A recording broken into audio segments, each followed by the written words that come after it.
Hello, friends. I welcome you all again in this detailed reading. So ये reading है separation वालों के लिए जो कि अभी अपने रिलेशनशिप में सेपरेशन फेज में है. ये रीडिंग उनके लिए है स्पेसिफिकली.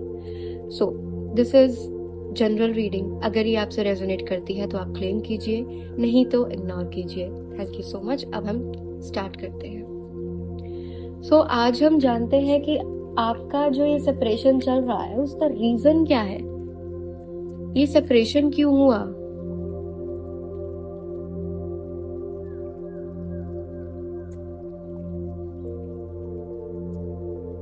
ओके.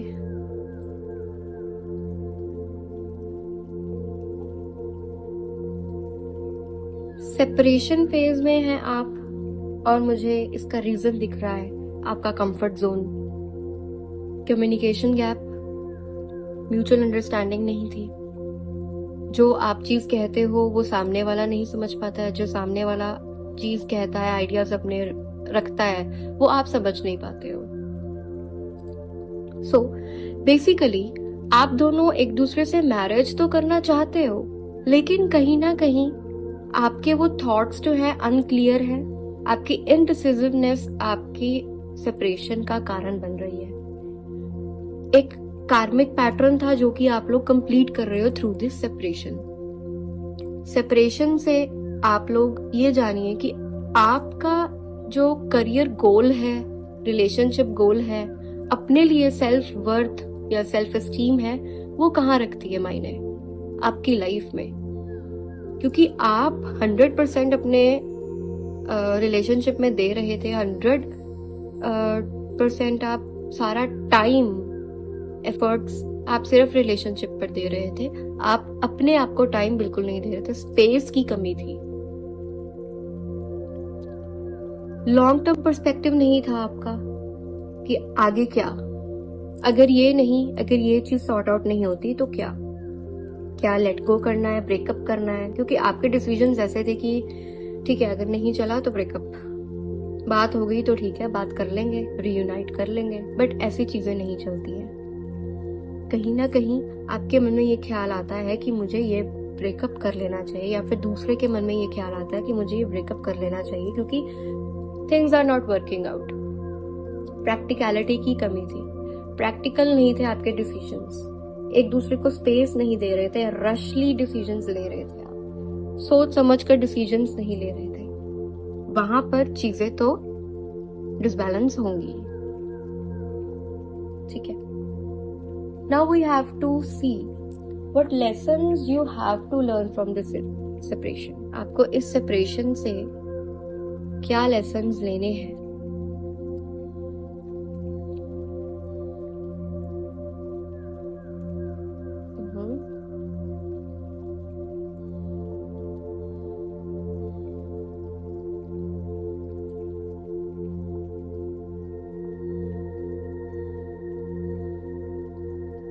आपको ये लेसन्स लेने हैं कि जो भी आपके होप्स हैं वो थोड़ा लिमिटेड रखिए.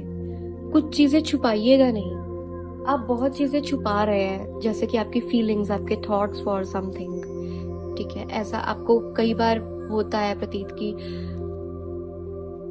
वो इंसान गलत जा रहा है या फिर ये यहाँ पर चीजें ठीक नहीं चल रही हैं, तो आप वो अपने माइंड में ही रखते हो. वो माइंड में चलती है और वो आपके डिप्रेशन या फिर स्ट्रेस का कारण बनती है. वो एक ब्लॉकेज क्रिएट करती है. तो वो चीज आपको क्लियर करनी है. ओपन कम्युनिकेशन रखनी है आगे इन फ्यूचर. ये लेसन्स है कि आपको क्या लेसन लेना चाहिए. आपके डिसीजंस माइंड में कुछ और है और दिल में कुछ और है.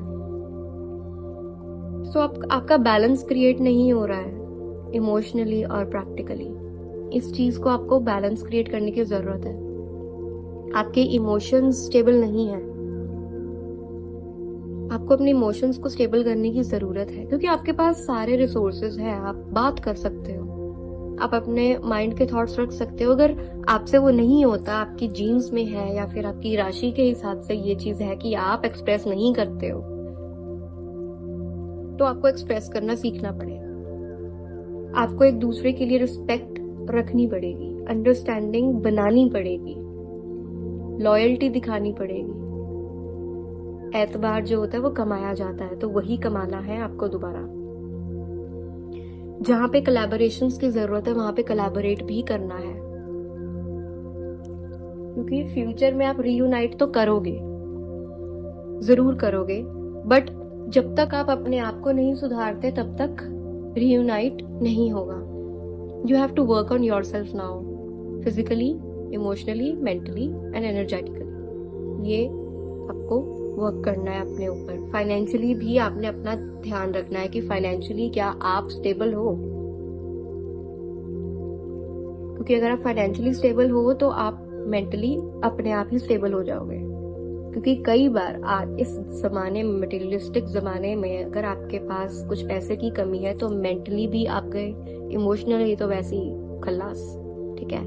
और अगर मेंटली बीमार रहोगे, इमोशनली बीमार रहोगे तो फिजिकल इश्यूज तो आएंगे, बीमारियां लगेंगी, स्ट्रेस रहेगा, उससे बीमार रहोगे, और फिर फीवर होगा, स्ट्रेस होगा अलग से, फिर आप अटेंशन नहीं पे कर पाओगे, आपका सारी लाइफ आपकी उथल पुथल हो जाएगी, वेवरी हो जाएगी। So you have to work on yourself, and जो आपके पास रिसोर्सेज है उसको अच्छे से यूज करो, यूटिलाइज करो। सोर्सेज एज इन, अगर कोई ऑब्स्टेकल आता है तो आपके पास वो विल पावर है कि आप उसको ओवरकम कर सकते हो, बट आप ओवरकम नहीं कर रहे हो। क्यों? क्योंकि आपका कंफर्ट जोन जो है ना वो बहुत ज्यादा, लेजीनेस जो कंफर्ट जोन है वो बहुत ज्यादा इस पर भारी पड़ रहा है। You have to accept the change, you have to embrace it. ऐसा नहीं है कि हम सेपरेशन में है, कम्युनिकेशन गैप है तो हम उस चीज को एक्सेप्ट नहीं करेंगे, नहीं ऐसा तो हो ही नहीं सकता, ये तो गलत है। अगर हम रिलेशनशिप में है तो 50-50 होना चाहिए, तो बात तो होनी चाहिए। चेंज क्यों हो रहा है? पर्सनालिटी एक नहीं रहती है, time to time, condition to condition, situation to situation change होती रहती है। सो आपको वो चीज एक्सेप्ट करनी आनी चाहिए। अगर आप एक्सेप्ट कर लोगे तो आप इस फेज तक आओगे। Acceptance is the key, communication is the key, ये की पॉइंट्स हैं।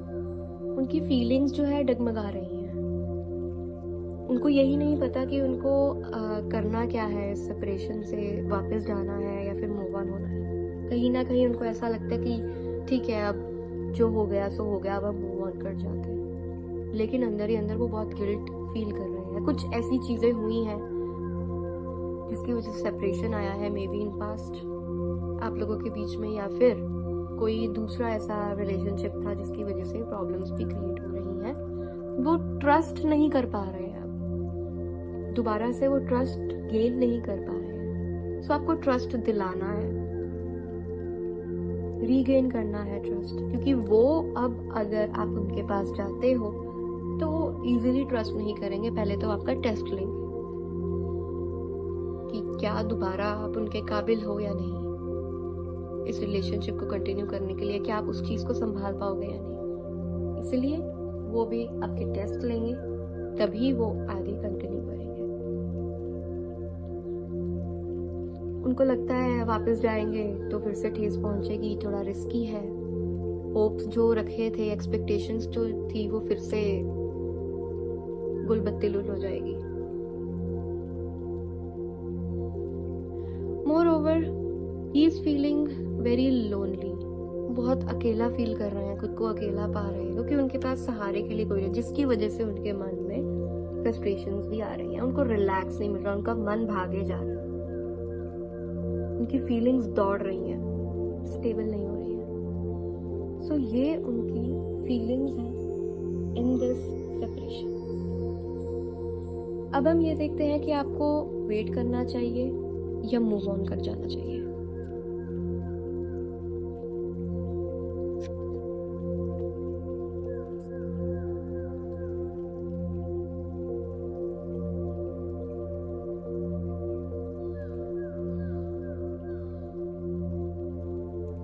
सो अगर आप वेट करोगे तो आपकी लाइफ, आपकी पर्सनलाइज्ड लाइफ जो है वो बहुत ज्यादा अनबैलेंस हो जाएगी, जिसके कारण आप डिसीजंस नहीं ले पाओगे अपनी लाइफ में। रिलेशनशिप की वजह से आपकी करियर गोल्स और एम्बिशंस भी सारे खराब हो जाएंगे। आप उस पर अमल नहीं कर पाओगे। जो आपको चाहिए वो चीज आपको नहीं मिल पाएगी। सो मूव ऑन करना is better option from cards, क्योंकि अगर आप मूव ऑन करते हो तो आप अपने ऊपर वर्क ऑन कर पाओगे।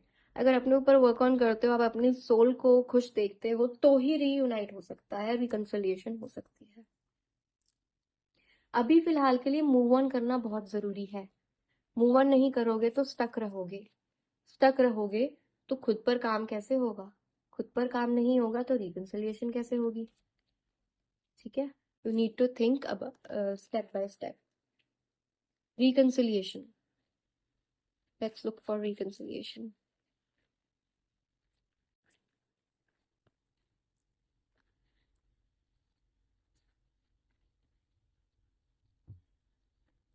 रिकंसिलिएशन है, बिल्कुल है, बट थर्ड पार्टी इशू आएगा।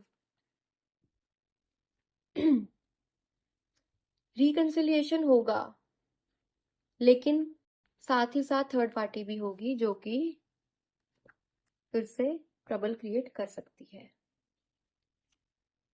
बट अगर आप उस थर्ड पार्टी को रिमूव करते हो या फिर उस चीज को एक्सेप्ट करते हो कि हाँ ये कार्मिक बॉन्ड है, क्योंकि जो भी वो थर्ड पार्टी रहेगी वो कार्मिकली उनसे कनेक्टेड होगी,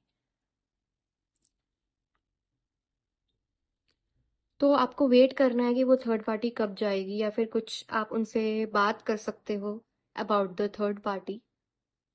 क्या पता ये थर्ड पार्टी जरूरी नहीं है कि कोई पार्टनर ही हो, कुछ इन्फ्लुएंस भी हो सकता है। मे बी कलीग्स या फ्रेंड्स के साथ कुछ डिस्कशन हुई हो उनकी आपके बारे में और वो इन्फ्लुएंस कर रहे हो आपके बारे में, ऐसा भी हो सकता है, पॉसिबिलिटी।